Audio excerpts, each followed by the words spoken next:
The Philbrook Museum of Art celebrates its 15th installment into their permanent collection of the Wyeth's Fathers and Sons.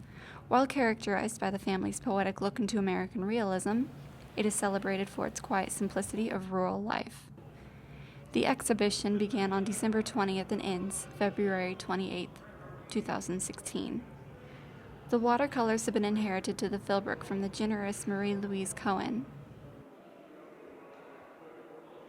ORU professor Nathan Ock talks about the artistic family. American realism would be the counter response to the abstract expressionist movement that happened in the middle part of the 20th century.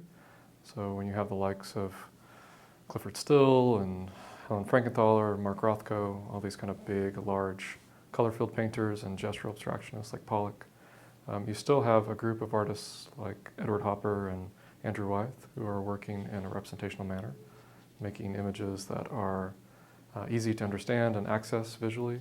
N.C. Wyeth was well known as an illustrator, and so his notoriety for that type of work. Andrew, his work stands out for its countercultural placement because all his contemporaries are doing something that's very different than what he is, and so he's going against the grain. And first, the longevity of his work. So he's doing that for such a long time, being consistent and constantly working on his own stuff and his own style. He works in tempera and watercolor and gouache, lots of materials that wouldn't have been typical or accepted during the 50s and 60s. Jamie is very different than his father. Jamie's work is more explorative and tries to mix medias and do different things than his father did.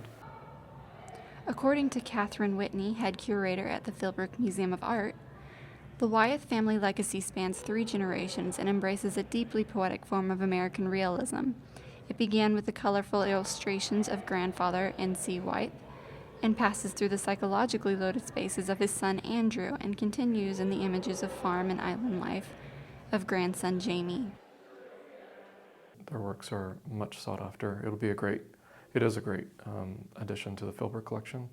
Most of Philbrook's contemporary work is realism and photorealism, so this type of work fits in line with that. It's great to have them in town.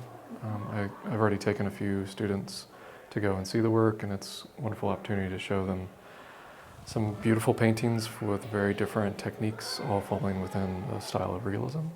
The Philbrook's exhibition of Fathers and Sons ends February 28th, but the 15th installment will remain in Philbrook's permanent collection. This is Emerald Dean reporting for Tulsa Scene.